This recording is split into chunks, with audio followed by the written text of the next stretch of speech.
Mimi, do you love me? Are you writing another hit book or amazing joke? That's right. Follow up with Mimi Hayes. Boom. Intro done. Woo! Nailed it. that was a good woo. Hi, I'm Joe. And I'm Lauren. And we are the NeuroNerds. Yes, that was on time. I feel pretty good about that.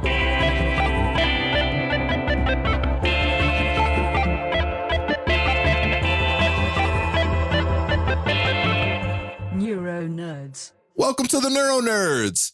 Who do I have on the other end? It's not Lauren, because you don't hear any fear in my voice. It's my tiny pocket-sized amazing friend, the beautiful, the talented, the incredible Mimi Hayes. What's up, Mimi?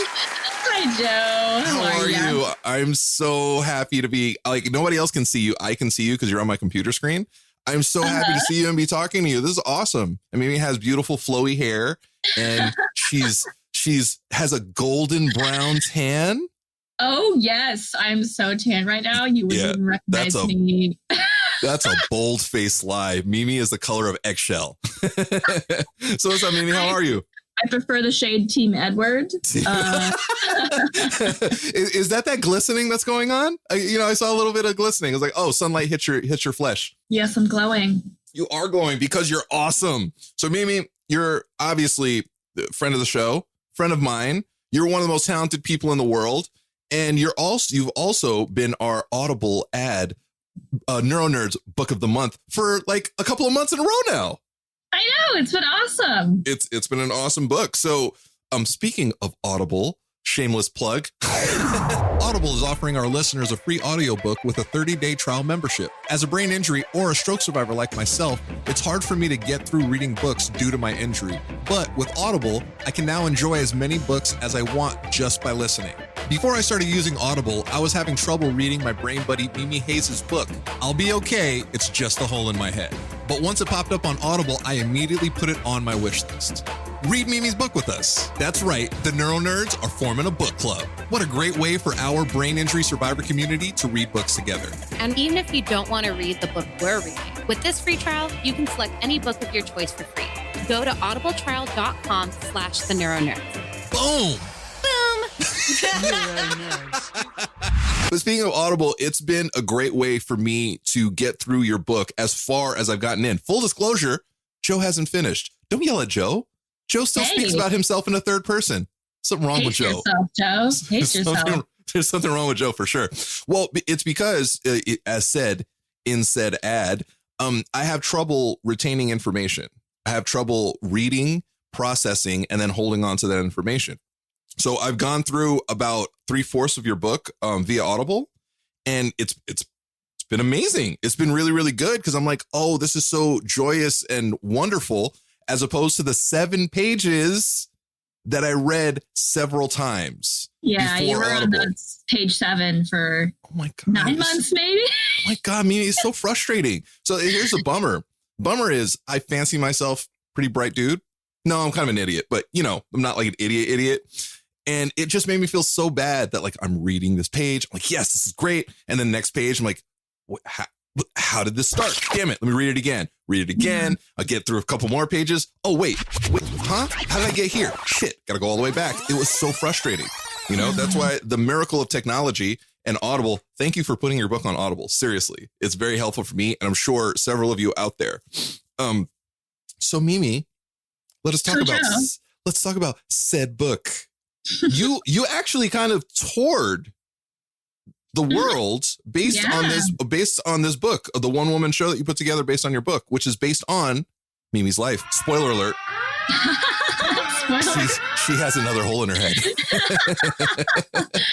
Twice the size. Yes. It was super exciting. I adapted the book into a one-woman storytelling comedy drama, and I took it to. I know. There's drama. There's intrigue. No, there is, and it's great that you said comedy drama because I was like, why am I laughing at this? This is serious. That's exactly what I want to have happen. Is that people can read or listen to it or watch it if I'm doing the show. Yeah, eventually that's going to be down the pipeline for sure. Yeah, and I got to take it to Edinburgh, and I just was like, hey, this is what this is. This is the stage adaptation of this book. And then if you enjoyed it, meet me in the back of this warehouse that we're in.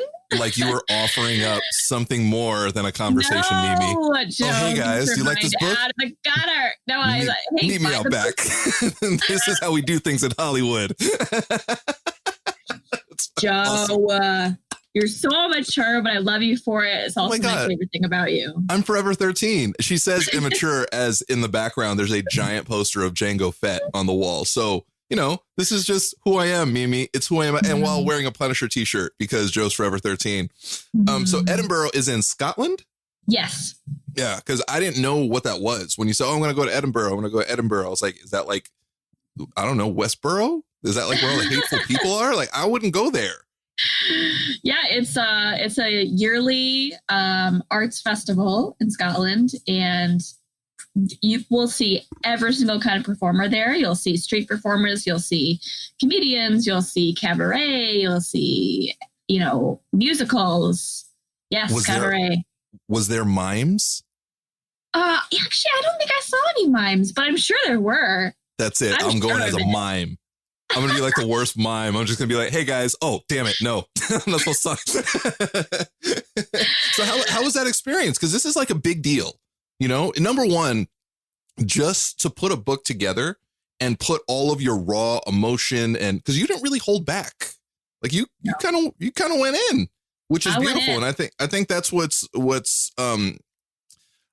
beautiful about you, Mimi. You're like, hey, fuck it, this happened to me, and this is what I'm putting out there. Like I'm not holding back. That's what I love about your comedy. That's what I love about the stuff that you put out to the world. That's what I love about your dancing in the hospital. You're like, hey, this is me. This is what I'm doing. Was it not awkward? Because it wasn't awkward. Was it like strangely emotional to get up there and tell your story? Yes, a little bit, because I'd never done a show quite like this before. It was not stand up. You know, I do have a stand up kind of set about my experience, and I pull, you know, funny punchlines and stuff that I think is really inappropriate and funny about being in a hospital, and you know, but the show itself was a whole new experience for me because I'd never been that vulnerable before, like on stage. Right. I literally come like close to tears, and I don't want to spoil it for you, but there's a moment, and you're probably close to that point. And there's a moment in the book, and I'm like, I can't handle this anymore. And I just lay it all out there. And people in the audience would laugh, and or they would be kind of like, can I laugh? And then I'd be like, yes, you can. Like I would literally like see them struggling with that. And I'm like, hey, listen, if you're not laughing at this, something's wrong with you, because it's actually very funny. That's a really interesting, you know, balancing act between being inappropriate and laughing at something that's like really not funny, or actually making something that's not funny at all funny. And I think that's where you excel. And that's what I love about your writing and your humor. Yeah, I just wanted to, well, to be honest, I was using it as a coping mechanism. So the book was, I was completely covered in fear and anxiety about, you know, almost dying. And so I was just like, well, let's just examine how we're not going to talk about that. We're going to talk about how catheters are hilarious and terrifying because someone stuck something up your hoo-ha without your permission. But actually, you did sign your permission. It was just in very tiny writing. Oh, it's because you're a small person. Tiny font for a tiny person.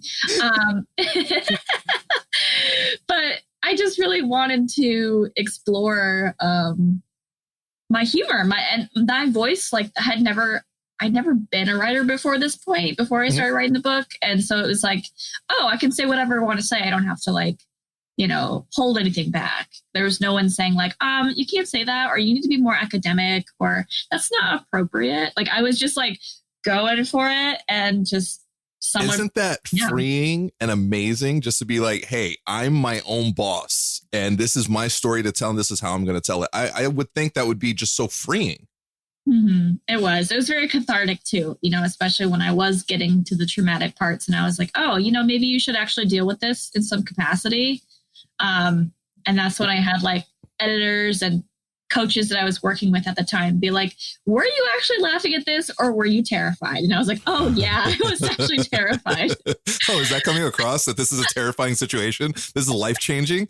You know what? One part of your book that stuck out with me, and it's stuck out with me forever, and it's pissed me off, is some dude in this book. There's a dude in this book. I'm going to say not nice, right? Is that a nice way to say it? Instead of saying prick, instead of saying dummy, instead of saying evil person, just kind of a dick? Sure. Is that like you go for, you say whatever you want to say about this human being. You know what? That guy can go fuck off. That's what I can say, because my friend Mimi Hayes is perfect in any and all ways, and this dude was kind of a dick. That must so. All right, not to like make it about like another person, but like a dude or a woman for a guy or a guy for a guy. I don't know what it's an inclusive world, whatever it is. But your partner, right? Like that, the other side is so important to us in our day-to-days or getting through a traumatic injury. And you kind of like leaned on this dude a little bit, and he just kind of like pushed you away because he's a jerk and a very sad person. And it really hurt me. Like I cried. Joe has emotions, Mimi. Joe has emotions because I know you. You're my friend. And I was just reading this, and like I felt every word, and I felt sadness. I felt rejection. I felt anger. Like I felt all of that stuff. And now I kind of want to punch that dude in the dick. Did you use his real name? No. Can I have his address? You know, it's interesting that you mentioned that because when I first started writing the book, I was incredibly heartbroken over this person. And this happened before the injury. So there was a breakup from, 5 years with the same person that I really, 5 years? That's way too long. That's a long time. I say that as being in a 10-year relationship. But I really led myself to believe that this relationship was everything. And so when it ended, I thought I was nothing. I didn't know who I was, And so when I started writing the book, I was still incredibly angry and upset. So I had to forgive him and tell this story and give him a character. I know you're like, forgiveness, what's that? What is this word you speak of? But to really give him a fair shake and to just say, this is I know your face is going crazy right now. It is. Sorry, I've said this a million times. I'm viciously loyal to my people. Like I am. I'm so angry that you even said anything nice or did. Fuck that guy. Sorry. Continue. Sorry. My bad. But then as I went through the brain trauma, shortly after the heart trauma, I was like, I'm way stronger than I thought I was. I mean, if I obviously not to, not respect my trauma at the time, because it was the biggest trauma, having a breakup from a 5-year-long relationship. That was the biggest thing to ever have happened to me. But then when my head exploded, I was like, oh, this is worse. It kind of puts things into perspective. But it really opened up a whole new possibility for me to love myself. And honestly, I wouldn't have had it any other way, because not being in a relationship when I entered the brain injury gave me an opportunity to figure out who I was outside of that and to love myself fully. And I'm still like working on it. It's a very hard process, but I would be able to do things like, you know what? Yeah, I'm going to dance in my hospital room because I love dancing and I can walk now. So that's so cool. And I would just be myself and love myself in really small ways that like, I didn't need anybody to be like, I love that you do this and I love you and I need you. No, I didn't have any of that. I mean, I had my friends and my family who were like absolutely incredible. And I hope that they've made you cry as well, because they're very strong characters in this book. You're a very attractive mother. Yes. Yes, go Janet. Get it, girl. I love your mom. Hey, one day I'll be your stepdad. How's that feel? So awkward. You better watch out. Okay, you're fiercely loyal. My dad is like 10 times fiercely loyal than you. Oh, your attractive father who somehow, some way, I'll be your stepfather with him. I don't know what's going on. Maybe we'll move to Utah. You never know what's going on. But no, that's such it's so beautiful, but it was so it's that whole situation with the relationship really, really spoke to me because I've been in shitty relationships. I've been disappointed on the other side, for the other side just not being the person that I guess I envisioned or I thought they were. I didn't. I think I just made them out to be something else, just like this dude. I'm sure you're like, oh, this guy's a prick. This guy's like the worst. This guy's the worst. So, and it's just what I respect you so much for being able to speak openly about it, because it's one thing to talk about. And I know it sounds funny to me. It's like, oh yeah, I almost died. Brain's almost, yeah, I'm 1 in 4. Like that's kind of a thing. But like, if you're talking about like relationships, that's almost more personal because that's like an emotional side, not necessarily like a physical thing that happened to us. And for you to speak so freely and open about it, I thought it was like a breath of fresh air, and it made me love you even more, which is almost impossible. And when you said, you're still working on loving you, Mimi, trust me, it's really easy. You're dope. You really are. And I remember you dancing in the hospital in like tiny little booty shorts. And it wasn't even that they're tiny, just you're little. And you were getting the sickest groove on. And I didn't really know you at the time. And I'm like, I absolutely adore this person. I would walk into the fires of Mordor. Yeah, that's right. Joe got that nerdy right now because of Mimi's moves. But I just appreciate you so much being open with your story, being open with your emotions, being open with your physicality and being like, you know what? I don't care. This is who I am. You either dig it or you don't. And I appreciate you for that. When it comes across in your book, it comes across in your aura, and it comes across in your comedy. And I'm a big fan of that. Mm-hmm. It also comes across in your podcasts, which I've been listening to again. I really love the episode you did with Emily. I've actually listened to that twice. Oh yeah, that's a great one. That was really great. Oh, and podcast is named Mimi and the Brain. It's Mimi. It's Mimi and her brain. So, I'm sorry, continue. Oh, I was going to ask you if there are any parts of the book that you were like, I mean, we're good friends now, Yeah. So like, or were there things in there that you're like, oh my God, I didn't know that, or she didn't tell me that. Well, or like, I didn't know anything about you. You know what I mean? Like, right. I know you, but I don't really know anything about you. So everything was kind of new and fresh. It's a nice little window into who you are as a person, which I dig. It's also weird because you were a teacher. You know what I mean? Like it still blows my mind that you at some point taught children.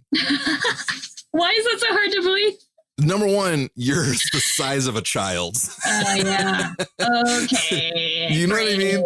Like you're really little. You're incredibly inappropriate. I am for sure. But you have like this really kind of fucked up sense of humor, which I dig. That's why we're friends. And I'm like, how were you in charge of kids? Filters. I have a filter in my brain. I don't have that at all. I guess the transition from teacher into creative, that's interesting to me. That was like, I don't know how you did it. I still don't know how you've done it, because it's so weird to go from like this corporate, be like this, do this, to be like, oh, this is just, I'm doing this. But actually, like, me as a teacher, if you would have spent one day in my classroom, you're like, oh, that's so her. Like, I didn't really, I mean, I had to do what I had to do. I had to teach a certain curriculum. I had to do, right. Standardized testing. But I was such a goofball. Like, and because I know, shocking, right? Shock and awe. I literally have right behind me that the audience cannot see. I found these in my parents' basement, and these are letters from my students. And I had them write me letters both years I taught at the end of the year. And I said, if you don't have anything nice to say, don't say it. Just write me a letter if you want me to, because I want to know if I helped you at all. And and they say, I mean, some of them are really like, every once in a while, I'll pull out one from a guy, a quiet gentleman in the back could be like, hey, miss, here's my number. I turned 18. Yes. I'm like, Mimi, no joke right now. In my head, I was like, I absolutely would have slipped her my number. I would have. Because this is junior high school, right? Or high school? High school, yeah. Oh my God, even worse. Even worse. I know. But seriously, Joe, if you would have seen me teach, you'd be like, wow, she's so passionate and she's so goofy and weird and like forgetful and silly and ridiculous. And the kinds of things I would do in there and the way that I would behave and just how I that's where I built my stage presence as a performer. Right. I was always in front of kids, right? Hello. That's interesting. That's really interesting because that's a very tough crowd. Oh, yeah. You think? They're like to 7 a.m. who are like, I just want to Snapchat, eat Cheetos. I don't want to. Oh my God, Mimi, I'm older than you. I was like, yeah, it was really, really hard. That's technology really screws this whole teaching thing up. Yes. Back in the day when I was like in high school and junior high school, I wasn't allowed to bring a Walkman. Yeah, that's right. Walkman, not an iPod. Old fart. A Walkman. Ancient. Back in the Dizzy. Like that's, back in the day. I think it was a Tuesday back in the day. That's what it was. If you enjoy listening to this podcast, please consider leaving us a 5-star review on the Apple Podcast app. Your reviews help us grow and reach more listeners like you. Find us by searching for the NeuroNerds on the Apple Podcast app today. That's so crazy that you went through that. Let me ask you a question. Okay, so now you're an entertainer. Like I would say overall, like you're an amazing entertainer. You sing, you dance. No, you don't sing. You definitely dance. I do sing. And every time I do sing, and every time I post something of me singing, people say, wow, why don't you sing more? And I'm like, it's just one more thing that I haven't had time for. I have a request. You're going to have to sing something on social media for me today. Okay, fine. Yeah. She said it. So, and I'm going to record it. I'm going to record it on my phone and I'm just going to play it over and over and over again. So now that you're like a free entertainer, right? Like you have the freedom to do whatever you want. You're an author. You're a one-woman shower. No, that sounds weird. Performer? Yeah, performer. No, that sounds even weirder now, especially after saying one-woman shower. It's like, yeah, Mimi does burlesque, so. Oh, you never know. Wait, are those tassels in the background? So do you ever take a step back sometimes and think, okay, I really wish I was still a teacher? Because that was where your life was taking you. The trajectory was taking you. This is going to be my lifelong career, is shaping the minds of children, which is frightening enough. But do you ever take a step back? Because I know like being in entertainment, it's difficult. It's not easy. Being a teacher, it's difficult. It's not easy. But do you ever take a step back and say, wow, I just really wish that that's the career path that I was still on? Or do you enjoy the freedom of where you're at? That's a really good question. There's a lot of things I do miss about teaching. Believe it or not, the paycheck, solid paycheck. And that's saying something because we did not make a lot of money. For what you guys do, you guys are severely underpaid, but You're still making a decent living. Right. And well, it's not that it just says decent, it's steady. Steady. Yeah, exactly. So I had a steady income. I had a purpose. But that being said, that purpose was so bogged down in the day-to-day trauma of being an educator. Like people have no idea what they're talking about when they talk to teachers. They really don't know what it's like to be in a classroom with 30 kids or more because of the class sizes with a door closed, trying to just get them to just do a single thing. Right. Just put your name on a piece of paper. Let me do my job. And I worked with a very like high needs kids, kids that like had come from all kinds of backgrounds, which made it that much more rewarding when I read these letters that I'm like in tears. Every time I read them, I'm in tears because I'm like, I had no idea I had that much impact on this kid. I literally thought they like this. And these are kids from all walks of life, kids that would sit in the back.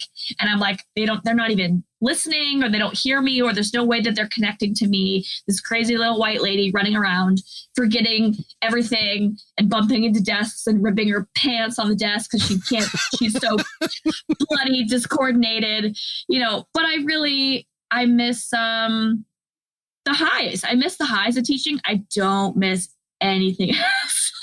I don't miss having to call parents. I don't miss like having to grade. Oh my God. I still have nightmares sometimes where I wake up and I'm like grading papers. Did you not have a TA?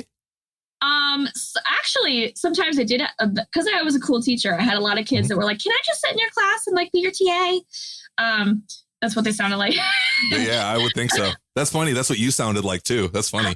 That's actually just my voice. But I loved working with kids. I loved being myself and not, having to, it was performative. It was actually performative, and it gave me a structure, but it was just too hard for me at that stage of my life. People ask me like, would I go back? And I'm like, I don't know yet. Right. I have a lot of time to think about that. I still have all of my old teaching stuff in my parents' basement. You should set that shit ablaze. Just have like a bonfire, because what you're doing is essential. Like I really feel what you're doing is very, very important because of the lives that you're going to touch. I'm not saying you're not going to do that with the kids, but you know what? Fuck them kids. No, Joe, stop. We love the children. We do. And actually, Joe, these same kids. So once I quit, I let them add me on Facebook, and I said, "Oh, awkward! Oh my God, are you gonna date one of the students?" Oh my God, Joe! Hey, that's my like calm down voice. Get it off the floor. Hey, sit down. I'm sorry, Miss Hayes.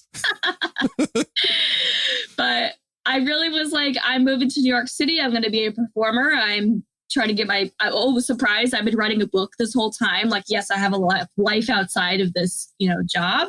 And some of those kids came to my book launch. Some of those students, the good ones, and they'll still reach out to me sometimes and be like, oh my God, you're amazing. I want to like be a writer now. Or like, I remember like, I just read one of these letters and she was like, I've saved all your little comments on my papers. Cause they were like, aw, and like I would give her, I would spend a lot of time reading their work. And so I would give them a lot of feedback. And she was like, I would just cherish, like just seeing your handwriting on and I'm like, oh my God. Oh my so gosh. Like, I know that I'm still teaching. I'm just doing it in a different way now. I'm just doing it in a different way. Absolutely. Be careful with that student. I'm pretty sure she's going to murder you and wear your flesh.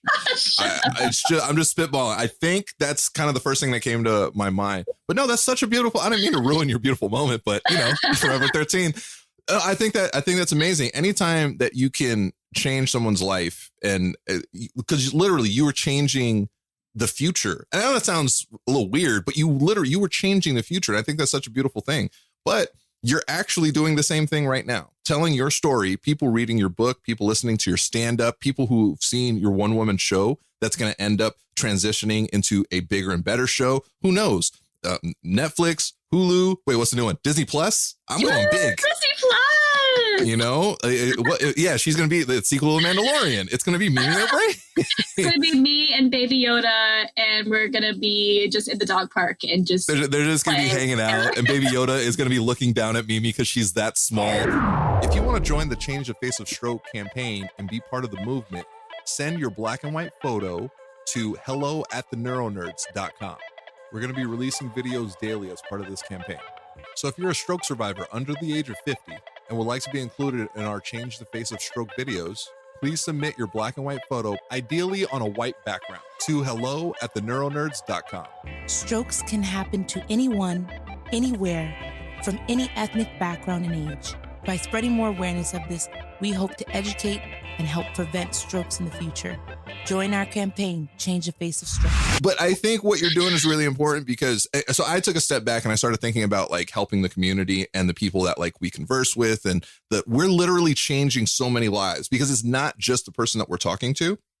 It's like being nice, it's, you're changing the way one person thinks, which in turn is changing the way that the next person that they're conversing with thinks and speak. They're being nicer to the family, their friends, and then it just keeps on spreading. And then we're all a hippie love happiness. No more wars. And like we're high-fiving. We have universal health care. It's like this beautiful thing. This is what we're doing right now, Mimi. We're changing lives one person at a time.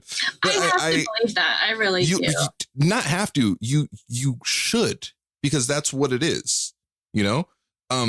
There's been a couple of people that you've been like, oh, hey, Joe, talk to this person. And because I was talking to them and I'm like, oh, wow, I'll talk to somebody. And they'll be like, oh, yeah, I was chatting with, do you know Mimi Hayes? I was like, do I know Mimi Hayes? How do you know Mimi? I get like very aggressive for some reason. But there's something so fulfilling and there's something so beautiful about changing lives, and having an effect on people. What's helped me is like, I really like me now. And I think you struggle with that like I struggled with it.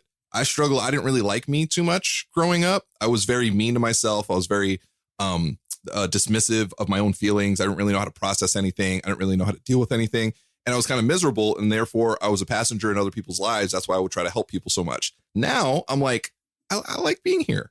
I like this. This is cool. And you know what? I like me too. I don't know. It sounds like really like strange group therapy. You know what? I'm a good person. I like me, so other people will like me too. But no, it's a very important thing. When you were saying, yeah, it's hard to, like you, I guess, or like it's hard. It's hard. It's hard to do anything for you. But you, Mimi, you are very likable. You're a very important person in this world. I appreciate you so much. Do you have the same? Do you get the same feeling like when you read those letters that you do when people were coming up to you after your show and they were like, "Oh my gosh," because when we talked about it, you were like, "Oh yeah, people like talk to me about it," and like, do you get that same feeling? At first I was like surprised, which is so crazy. Like, especially with the show, like people come up and first I'm like, how did you find me? Why are you here in this warehouse seeing my one woman show? You could be anywhere else and you're here in Scotland. But when they would tell me how it would impact them and that either they had had a brain injury themselves or they knew someone, it was just like, they're like, you're doing this. You're making a difference. You're speaking your truth. It's incredibly vulnerable. And it made them want to share their stories too. And I was like, wow, that's incredible. And the same thing with the letters. I'm like, and it's just, I'm always like, why are you surprised? Girl, why are you surprised that these people like you? Get it together. Damn right. Because really, like, I have been me my whole life, but it's just a weird experience when you start to really appreciate you and you become more you. Like, right. I'm the meest me that I've ever been. And how freeing and beautiful is that? I love it. You guys missed that face that Mimi made? It was perfection. I love it. It's so great because literally you don't care what other people think about you. And then you're like, oh yeah, people like this? Cool. I also don't care if they don't. And you're just being yourself. And it feels so good. And then what that does, in effect, especially in the brain injury community, people see you being yourself and that you love yourself. And they go, oh my God, I want to love myself too. And I don't right now. And how can I do that? And I'm like, listen, it's cool. It's really hard. It's a difficult, you are literally like preaching yes to the choir. I seriously am. Like, I'm almost emotional right now because this is why I say it's like so important what all of us do. This is why we all have to connect and talk with one another. Basically, there are a lot of people out there who are just kind of like isolated and alone, and they don't really know how to move forward a little bit. And I think the more we open up these conversations, do the things that we do for ourselves as well as a community, we're kind of giving people the opportunity. We're showing them the way. Hey, giving them permission almost. Hey, you can do this. You can laugh at yourself. You can pat yourself on the back. You can just own it, be you. We almost died. Yes, that sucks. What are we going to do? Are we going to whine and complain about it? We could. That's not really going to get us anywhere. So instead of doing that, that's been done. I think we've all done that. Like, we all kind of still do that at some point. I was going to say what's more better. What's much better than that, right? And I'm talking to a teacher and my grammar is that bad. Is enjoying ourselves, is taking a step up, living our life to its fullest, I guess.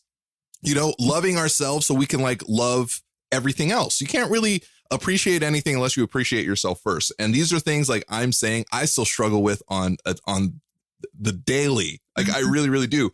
But the more and more I do it, the easier it gets. Like you mentioned, talking to people and people like, oh, I want to be able to do that. I had like a really bad hand tremor incident at dinner and I really didn't want to post it. And I posted it. And then people started sending me videos of them with their tremors in their hands. One of my really good friends, I had no idea that she had tremors in her hand. I had no idea. And she shared that with me and it made me cry, but it was such a beautiful thing. That's why I think like what we're doing is essential. And I hope you never become a teacher because I think I said it before. Fuck them kids. No, we love them kids. But I think it's so important what you're doing for the community. Like I really do. And I absolutely know you're going to be a massive success at everything that you do because you're amazing. Thank you to our amazing community on Patreon for supporting this podcast. You can support us too and get different perks and gifts depending on which Neuro Jedi tier you sign up for. For example, if you're on our Neuro Padawan $5 tier, then you're probably listening to this episode a day early before its public release. Your support helps us grow and continue to create this podcast. Plus, a portion of the proceeds go to a different cause or individual in the brain injury survivor community each month. Sign up at patreon.com/the NeuroNerds. And something that I want to say to people, like I get messages from a lot of people in the community who have had brain injuries, and they see that I'm very high functioning, and you maybe get this too, Joe, and they're like, oh my God, I wish I could be this, or I wish I could do that, or I can't do what I used to do. I can't go back to work. I can't do this. And I said, okay, listen, pump the brakes. First of all, you're comparing, and that's the death of joy. Yes. It really is, because you cannot compare your brain injury to mine, because we have different heads, dude. We got different brains, and they were impacted in different places. And don't think for 1 second that I don't still struggle. But right. I'm not going to, hide that from you. I'm going to show you. And when I show people my struggles, and that's actually how you found me, was I was sharing videos of me on the subway with my headphones that then were not as advanced as the ones I'm wearing today. These are noise canceling, baby. But I really struggle on a day-to-day basis with certain things. And so it's like, you can sit there and look at the things that I'm able to do and feel really negative, or you can say, hey, I wonder what she's doing to be positive despite what she's going through. Because everyone has a different journey. Everyone has different things they're going to struggle with. You may never get back functionality in certain things, but that's not a reason to compare and say that you lack something when you don't. Right. I really want to spread that message, I remember when I first found you and I saw you, and I still just want to, you were like in a little ball almost. I just want to hug you, because I know what that felt like. And it was such a beautiful, vulnerable moment. And I think from that moment on, I was like, this chick's gonna be my friend, whether she likes it or not. That's right. I'm forcing my friendship on you. But it was such a beautiful moment in time for me, because it was the first time that I was like, someone like me, I do that. I feel that. And I was like, oh, there's others. And that's why it's really, really important for everybody in this community to talk and share, because you might be like, well, I don't want to share that. It's embarrassing. Cool. What about other people who are going through the exact same thing? They need to know that they're not alone. They need to know that there's others like them. Just like us. One of us. And then we're all, this is going to culminate in a back room fight club, brain injured fight club. Are we still going to do that? Yeah, I think we're going to do that. Fight club. Don't talk about fight club. Yeah, because brain injury. I don't remember. What fight club? Right. Oh, yeah. Also, the second rule, no hits to the head. None. Ooh, no hits to the head. That's off limits, yo. I got to press the target. We should have the Lauren kick noise right there. Are you a stroke or brain injury survivor looking for community and support? Well, the NeuroNerds are here to help. Join our #UsoRock Facebook group at facebook.com/groups/UsoRock to connect with other survivors like you. Plus, read other inspirational brain injury survivor stories on Joe's blog at josorocks.com/UsoRock. And submit your stories there as well. We want to hear them. And remember, you so rock. So, book number 2 in the works?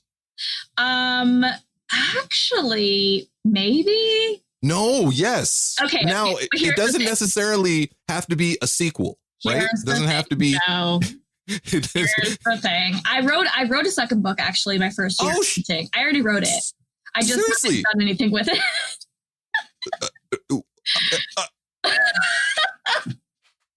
That's amazing.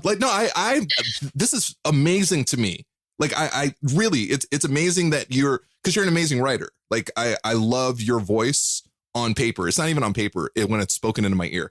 I love that. Okay. And you already have another book. Mm-hmm. Do you have a working title? Yes. It's are you don't have to share, but no, it'll be awesome. I will. Actually, I will, because it's not like anyone's. Yeah. Okay. It's called Snippets from a School Teacher and Other Shit My Students Say About Me. Oh, So not necessarily it's not like a sequel to the brain injury. This is just not technically, but actually, like, so I was writing both books at the same time. One was the brain injury book, and then the other one was, it's basically right now as it stands, it's a teacher diary. So it is actually a natural follow-up because it shows you the first year of teaching in intimate detail. That's amazing. Like every single day I would be writing. I wrote this whole book, and it's like, it needs a lot of work right now. I'll say that. And I was too traumatized to even look at it for like 3 years. So I'm finally at the point where I'm like, maybe I should polish this up. Maybe I should pitch it. Maybe I should go and find an agent and do stuff like that. But I'm also working on a TV show. So, that's awesome. I'm really, really excited because at the end of your second book, I'm sure people are going to be like, you have to have a brain injury to want to be a teacher. Yes. You must have something wrong with your head to want to do this. Yes. I'm really, really excited. How's it the TV show coming? It's good. I have the pilot. I'm working on adapting so that the first book is the first season of the TV series. So the pilot kind of covers the diagnosis, and I've dramatized it a bit. I was never in a ambulance. I didn't pass out at school. I was on a date, and I have a lot of details I pulled from the book and from my life, but I'm trying to also make it a bit more TV savvy. So I'm trying to of course, spice it up a bit. You were on a date with a dude who's probably sad, masturbating himself to sleep right now. Joe, no. Just saying. JS. I gave all the guys different names. I did not use anyone's real name. Yeah. All their names should have been Richard because they're all dicks. So what about, all right, stand-up wise, do you have any new stuff you're working on? Any workshop and new jokes? Yeah, actually I did an open mic Sunday, and I was like pulling out some old teacher stuff, and people were like really quiet, and I was like, you guys, I wasn't in Nam, okay? Like, I survived. I got out. And I don't know if it was a Sunday night and it was really bad weather, so there wasn't like a ton of people there, but I was like, you guys didn't like the teacher stuff, did you? Like, what's going on with you guys? But I have some shows coming up, and there's actually a solo New York City United solo application that I want to submit my one woman show to. So I got to polish up my script and maybe send that over. But I would love to perform. I mean, I love the one woman show, I think, a bit more than stand up at this time. So it's just kind of like I want to be able to perform it in New York City. So I need to focus on that as well. Ooh, you should also have somebody on the West Coast pitching your stuff to every third person he meets. Oh, you do. Told you. Viciously loyal. I know. I'm so excited about your future projects. I am. I can't tell you, Mimi, how much I appreciate you as a friend, first and foremost. As a person, secondly, well, I guess. No, I think you're amazing. So you are my friend. You're one of my favorite people in the world. I really feel super close to you. We've become really, really good friends over, I think, this year, right? What? Have we not become good friends? It's been over a year. But like that we've become good friends. Yes. So I think it's been like specifically the last few months, we've become like really close friends, I think. Inseparable. Yeah. Inseparable via Marco Polo and Skype. But you've talked to me in some really down, dark times. I've done the same, which is very rare for me that I never do that. So that speaks volumes of how much I appreciate you as a friend, that I actually opened up and shared some shit with you, Mimi Hayes, and your brain. So I absolutely adore you. I believe in you so much. Like, I really, really do. I just know how big a success you're going to be in anything and everything that you do. You're like Lauren. You're a Renaissance woman. You do it all except pole dance. Do you pole dance?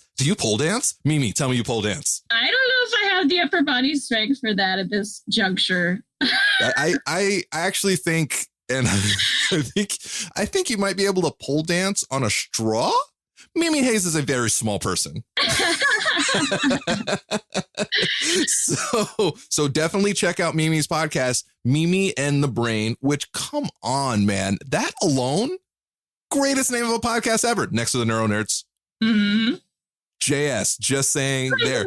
Definitely go get Mimi's book. And if you're like me, you can't process things through reading, definitely check it out on Audible, because it is the NeuroNerds Book of the Month. Dun, dun, dun. I don't know if there's like Book of the Month music or anything like that. We should. Did you see the title of the book? Oh, Mimi Hayes, It's Okay. It's Just a Hole in My Head. No. I'll be okay. I'll be okay. It's just a hole in my head. Yes. I like the visual cue I got with Mimi's eyes getting really big. Like, look, dummy, you said the title wrong. Mimi, I appreciate you being on the show and talking about, your process and the things that you've done, and opening up a little bit about, like, look, loving yourself. It's not easy. It's not, but it's something that's essential and something that we all need to do. Sharing our stories is something that we absolutely need to do, because we need to do it for ourselves. We also need to do it for our community. Don't be selfish, guys. Don't be selfish. People need us. Right, Mimi? Yell at them, teacher. Oh, yeah. Get it together, you guys. Get on the stage, tell your story. Even if be Southern for some reason. Do that. Thanks to our sponsor, Avid Technology, for providing us with the tools, or should I say Pro Tools, to record, edit, and mix our podcast and get our message out clearly to the world. Try Avid first to start recording today for free at avid.com/pro-tools. Yay. Yay. Mimi, I appreciate you so much. Do you have any shows coming up in New York? I will have shows. I post them on my Instagram. So. Boom. Speaking of socials, you can follow Mimi at Mimi Hayes Brain on Instagram. You can also follow Mimi's podcast at Mimi and the Brain on Instagram. You can follow me at Joso Rocks everywhere. You can follow Lauren at Lauren L. Manzano on Instagram. You can follow us at the NeuroNerds everywhere. See, knocked out all the socials. Yeah. Mimi is amazing. Mimi is one of my closest friends, one of my dearest, sweetest, most beautiful, pasty people in the world. I seriously, no joke, Mimi, I love you so much and I appreciate you so much. And I can't wait to hear what's coming up next. I can't wait to see you on the big screen.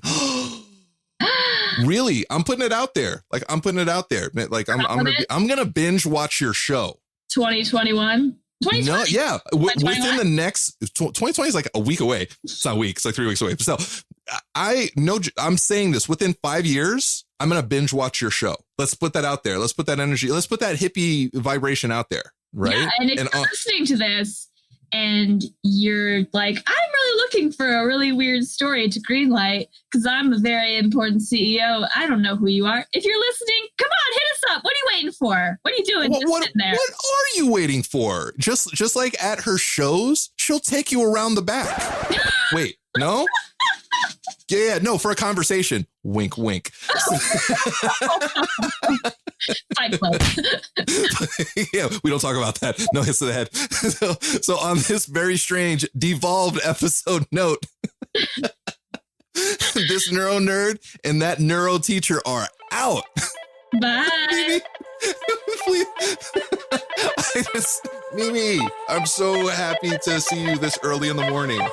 It is not early here.